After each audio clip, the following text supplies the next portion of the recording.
Olá, meu querido aluno, tudo bem com vocês? Tudo ótimo, tudo tranquilo? Tudo em paz? Eu espero que sim, espero que vocês estejam bem, estejam com saúde, sobretudo, e estejam motivados para essa aula. Então, eu peço que você se empenhe, se dedique nos estudos, sobretudo nessa aula, assista a videoaula até o final e, como vocês sabem, né, sempre é uma alegria, um prazer, uma honra, uma satisfação ter vocês nesse momento na nossa aula. Então, disposição, coragem, vigor e entusiasmo. Eu sou o professor Denilson e quero realmente fazer dessa aula um aprendizado, tá bom? Um aprendizado para vocês. Depois de uma semana é sempre bom nós estarmos de volta com os nossos conteúdos, tá?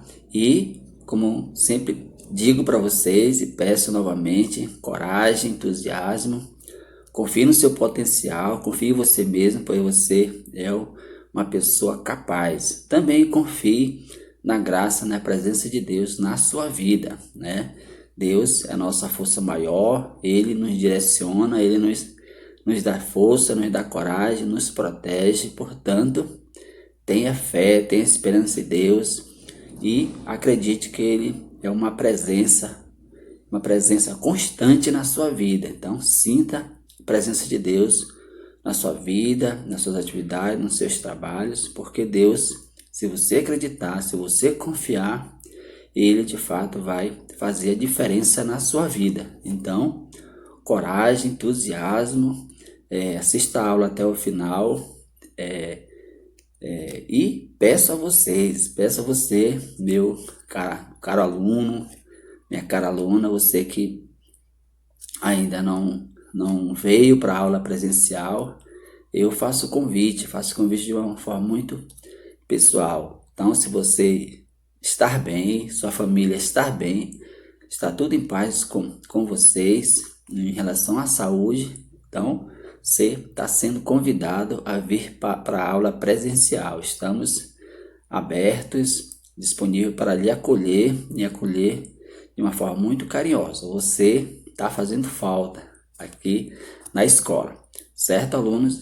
Então, empenho, dedicação, força. A gente sabe que tem os desafios da vida, do dia a dia, mas entenda que você é capaz de superar todas as dificuldades, tá? Porque você é uma pessoa capacitada, você é uma pessoa capaz e você tem Deus, tem Jesus Cristo na sua vida. Então você tem tudo para superar as dificuldades, os problemas e focar nos estudos, focar nas atividades, focar nas tarefas. E dessa forma, tenho certeza que você vai ter muito sucesso, certo? Então, como eu sempre digo, né, conta com o professor aqui, eu conto com você, com o seu empenho, e dessa forma nós vamos crescer juntos, certo? E no final, a alegria vai ser para todos, o resultado vai ser muito positivo. Então, agora acompanhe essa aula e, como eu sempre digo, né, depois você pode interagir com o professor, certo, alunos? Então, vamos à nossa aula de hoje. Assunto: banalidade do mal, página 18 a 20. Alunos, então acompanhe aí esse conteúdo aí no material de vocês, no livro de vocês. E como vocês já bem sabem, né, a gente sempre faz a revisão do último assunto estudado. E o nosso último assunto foi existencialismo, uma corrente filosófica muito boa de a gente estudar, de a gente compreender, de a gente refletir e discutir, tá? E é uma corrente filosófica muito do nosso dia a dia, né? Eu tenho certeza, aluno, você já se identificou com esse modo de pensamento, com essa filosofia, porque trata da nossa vida, da nossa existência. É legal, né? Então, vamos lá. Objetivo da unidade, né? A gente já viu, né? Os objetivos. Vamos passar essa parte aí. Nessa unidade você conhecer as reflexões modernas e contemporâneas, muito, como eu falei, muito do nosso dia a dia. Então, portanto, é muito contemporânea mesmo, certo? E aí, eu vou falar da ética diz o seguinte, nós vamos partir daí, tá bom? Começar uma revisão, a gente vai só rever as principais ideias. A ética contemporânea contempla as reflexões desenvolvidas a partir do século XX, as quais, por sua vez, abordam questões atuais que interferem até mesmo na vida cotidiana. Bem, eu falei para você, né? Aí tem uma pergunta importante que a gente vai fazer agora, né? Como eu sempre digo, né? A gente faz filosofia, a gente estuda às vezes, indagando, perguntando. Por que você existe assim e não de outro modo, né? Veja que são perguntas muito do nosso dia a dia, da nossa existência, da nossa vida. Qual é o significado da vida? Por que as dores, contradições e incertezas fazem parte da vida, né? A dor, por que a dor, as coisas, as ruins, as contradições fazem parte da vida, né? Tudo isso o existencialismo vai tratar e, como eu já disse, tudo isso faz parte do nosso dia a dia, por isso que é uma filosofia existencial.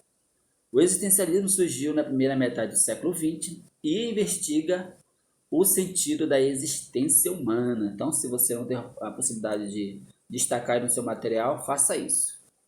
Investiga o sentido da existência humana. E aí, nessa aula, nós refletimos, né, a ideia de três filósofos, de três pensadores. Dois pensadores, melhor dizendo, e uma pensadora, uma filósofa.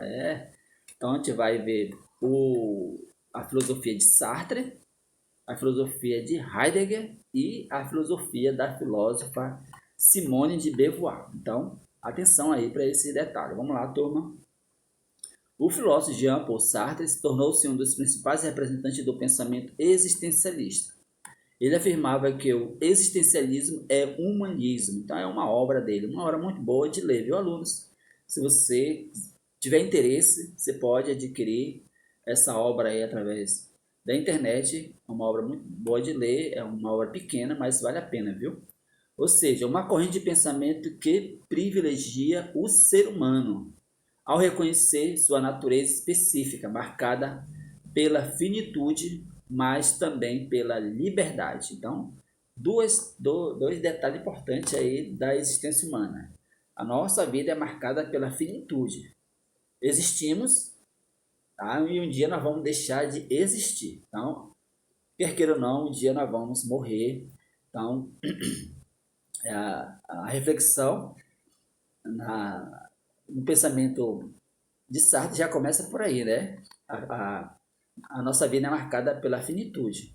Mas enquanto a gente não morre, enquanto estamos vivos, nós temos liberdade e, portanto, a liberdade ela implica escolhas e a gente tem a possibilidade de viver da melhor forma possível, tá? A partir das nossas escolhas e a partir das possibilidades de estilo de vida, de forma de vida, de acordo com a escolha de cada um. Então veja, por isso que eu falei que é uma filosofia, uma corrente de pensamento filosófico muito, muito real, muito do nosso dia a dia.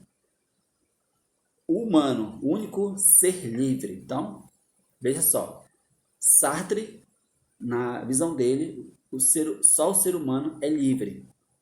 As outras espécies não são livres, tá? E se nós somos livres, nós definimos a nossa vida a partir das nossas escolhas. Sartre apontava a angústia como marca da humanidade, pois, do seu ponto de vista, o homem estava condenado a ser livre, né?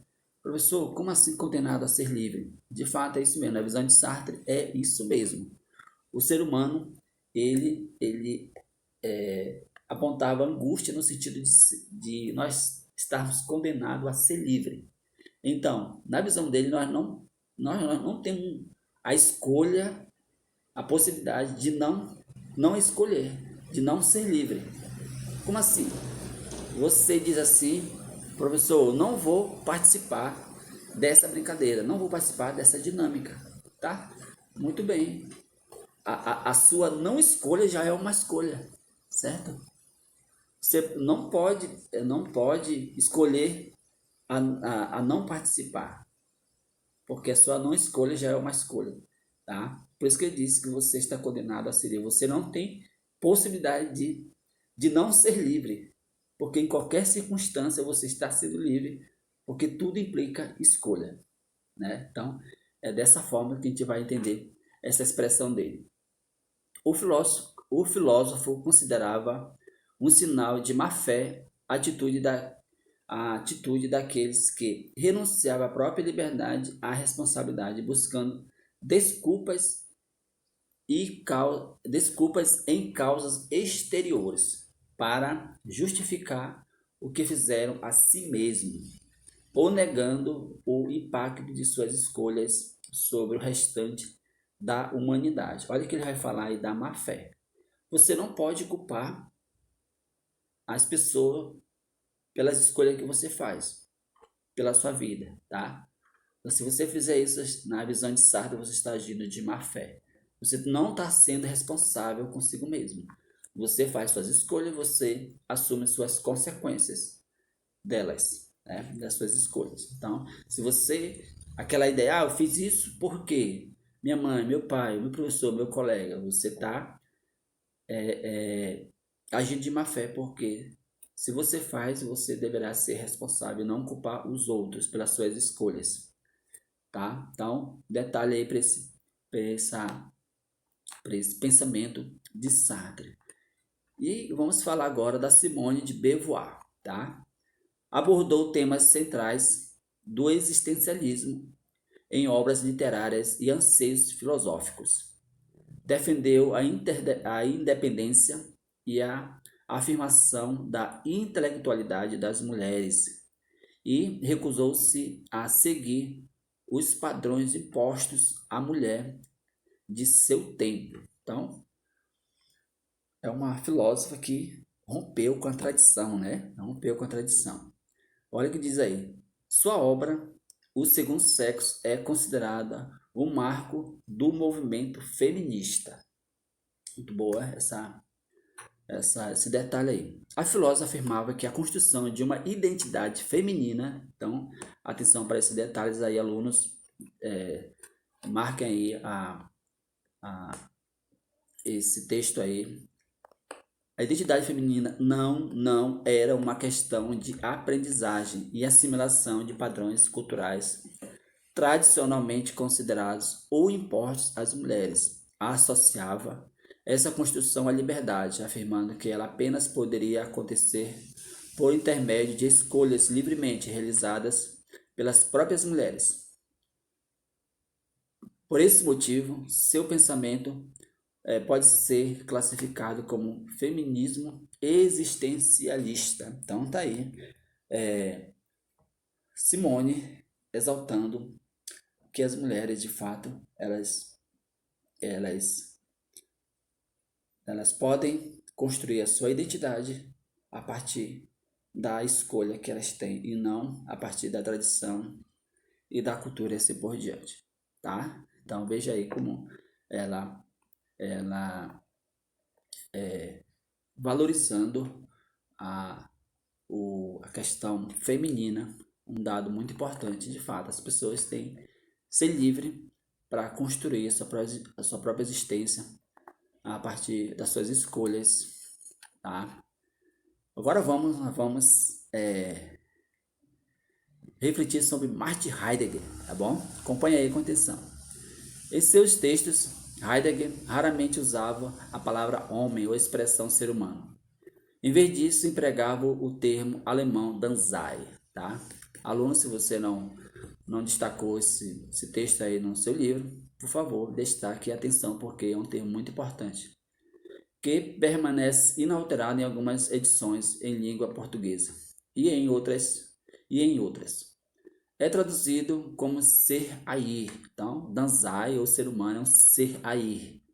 De acordo com esse filósofo, o Dasein é aquele que aparece, é aquele que existe. E que nesse existir é que residem as possibilidades de ser. Então, Na visão de Sartre, nós existimos e pronto, estamos aqui. É um ser aí, tá? O Danzai, certo? E nesse existir é que nós vamos projetar a nossa vida, é que nós vamos viver a nossa vida a partir das escolhas que fazemos. Muito bom, né? Muito bom. Acredito que é um pensamento que nos chama à responsabilidade, tá? Cada um é responsável para construir o seu próprio futuro, construir a sua própria vida, tá? Construir seu próprio caminho, tá? Se você, aluno, você tem um desejo, você quer focar numa carreira, você quer fazer um curso de nível superior, você quer ser médico, advogado, engenheiro, alguma coisa, você precisa estudar. É você que tem que construir o seu futuro. Você é o protagonista do seu futuro, da sua vida e assim por diante, ok? Tá aí, turma, uma boa explicação, né? Um bom assunto para a gente estudar, muito real, muito da nossa vida mesmo, né? Então acredito que deu para vocês compreenderem muito bem essa temática, o existencialismo. E agora nós vamos para um outro assunto também bastante interessante, tá? Bom de a gente refletir, de certa forma uma novidade, né? Mas vocês vão ver que é muito real também a questão da banalidade do mal. De fato, é um assunto meio que atípico, né? Mas vocês vão entender com muita facilidade. Verificou-se anteriormente que as reflexões da ética contemporânea estão relacionadas a problemas e acontecimentos recentes de grande repercussão social. Então, você sabe, né? Entre eles, destaca-se a Segunda Guerra Mundial. Nesse contexto, a filósofa e teórica política alemã de origem judaica, Hannah Arendt, tá, pessoal? Esse é o nome da filósofa. Refletiu a respeito do assunto e cunhou a expressão banalidade do mal. Então, essa expressão, banalidade do mal, é uma expressão da filósofa Hannah Arendt. Alunos, uma curiosidade, um detalhe, né? Vocês já perceberam que a partir da idade moderna, já no fim da idade moderna, apareceram algumas filósofas, né? Algumas filósofas. Até então a gente via só filósofos, né? Só pensadores. Agora estamos vendo algumas filósofas aí, de fato, com uma grande contribuição para o pensamento filosófico e também para a ciência como um todo. Muito bom, né? Então, isso realmente deve-se à liberdade de a mulher realmente ter a possibilidade de direcionar sua vida de acordo com a sua vontade, tá? Isso é um ganho muito grande para a ciência, né? E também para o desenvolvimento humano, certo? Vamos lá, continuar. Demonstrando que a ausência do pensamento crítico, reflexivo, a maldade pode surgir. Alunos, detalhe super importante, grife isso aí, tá? A ausência do pensamento crítico, reflexivo, a maldade pode surgir e ser tratado de forma banal, apesar de seus efeitos devastadores, tá? Tanta coisas, a maldade está presente no nosso dia a dia, tanta coisa ruim que acontece, né? Tá? E a ausência do pensamento crítico, de pensamento reflexivo, de um pensamento mais real, de acordo com a realidade de fato, a gente pode dizer que é normal, é assim mesmo, né? Às vezes a gente pode estar compactuando com o mal, com a maldade, a gente está aceitando de forma muito passiva, de forma muito normal e que não é, certo? Não é por isso que é banalidade do mal, certo, turma? Então, detalhe, muita atenção para esse detalhe.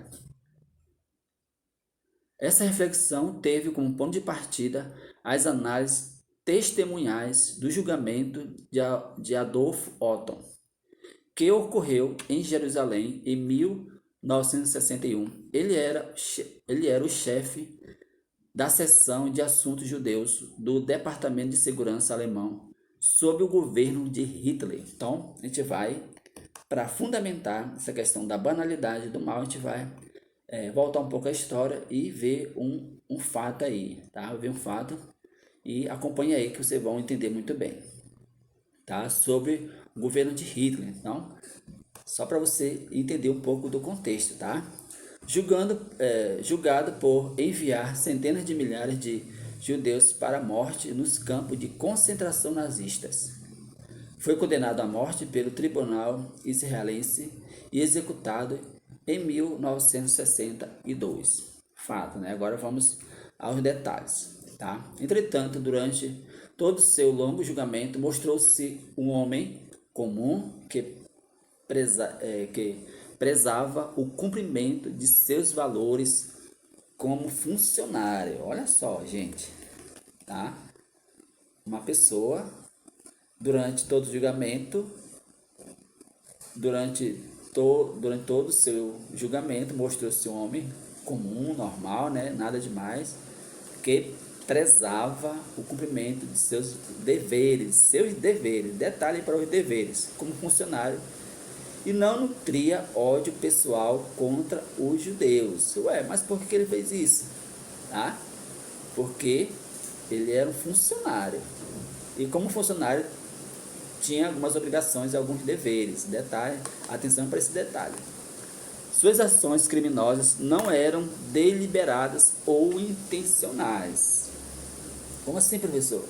Ele não fazia porque ele queria, porque ele tinha, ou porque ele tinha uma intenção, um desejo de fazer mesmo, tá? Ele fazia porque ele era um funcionário. E como já disse, todo funcionário tem a sua obrigação. Mas vamos lá ver, tem mais coisa boa para a gente ver. Ele apenas obedecia cegamente, olha só o detalhe, cegamente, às determinações do sistema de trabalho rígido e burocrático em que estava inserido, sem refletir, olha o detalhe, grife tudo isso aí, sem refletir, problematizar ou questionar as ordens que recebia e executava, tá? Um detalhe, por isso que o professor Denilson sempre fala, alunos, precisamos ter uma percepção crítica, uma visão crítica, precisamos desenvolver essa habilidade em nós, senão a gente acaba compactuando, banalizando o mal e depois achar que tudo é normal. E a gente pode até contribuir, tá? De forma inconsciente, de forma irrefletida, contribuir para o mal se expandir, tá? Por quê? Não se reflete, não problematiza, não questiona e, portanto, acha tudo normal. O caso desse homem, né? Que fazia só porque era funcionário, era uma ordem e acabou levando milhares de pessoas à morte, né? Com base nesse, só para dizer para vocês que nós somos esse fruto do contexto, né? Aqui um dado sociológico, só para a gente fazer, só para a gente relacionar os assuntos e correlacionar, né? Relacionar os assuntos, acho que é um termo mais apropriado, né?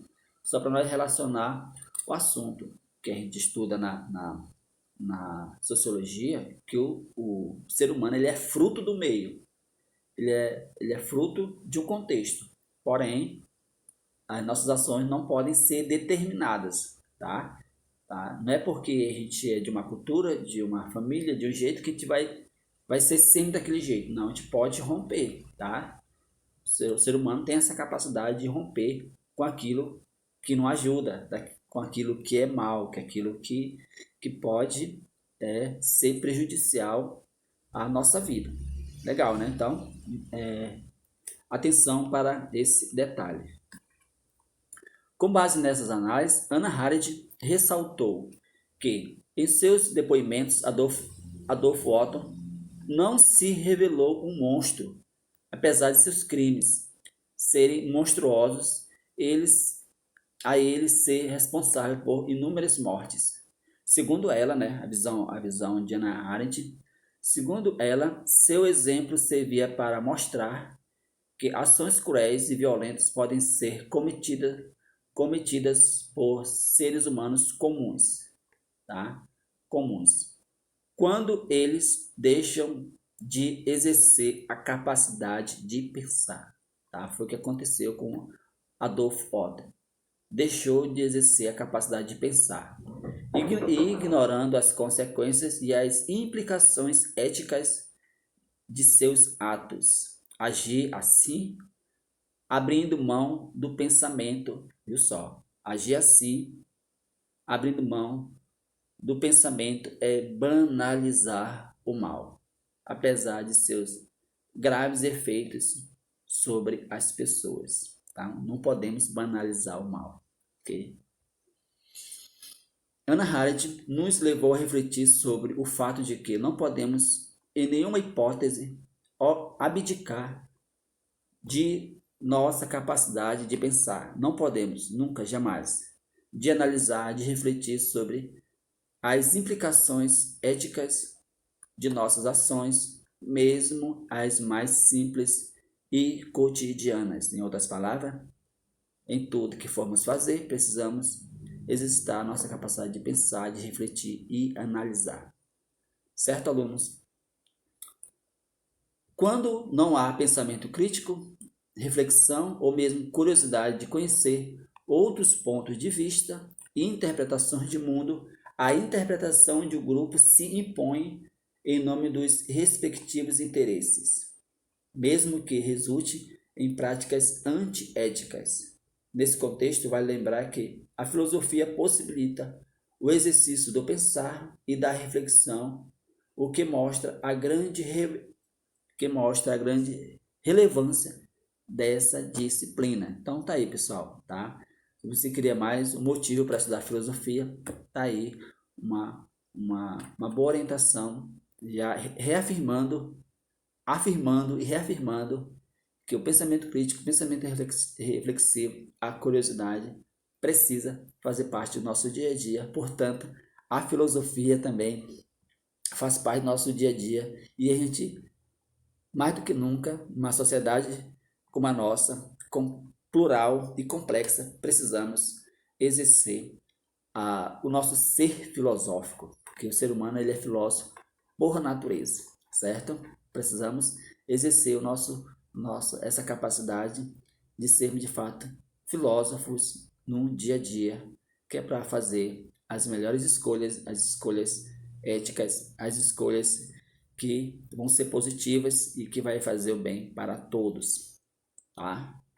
Então tá aí uma boa reflexão, né? Um bom assunto, como eu havia falado para vocês, para a gente refletir, entender e saber que tudo isso faz parte do nosso dia a dia, jamais banalizar o mal, tá? E sempre refletir, pensar, tá? Senão a gente pode incorrer de banalizar o mal e achar que é tudo normal, sempre foi assim, tá?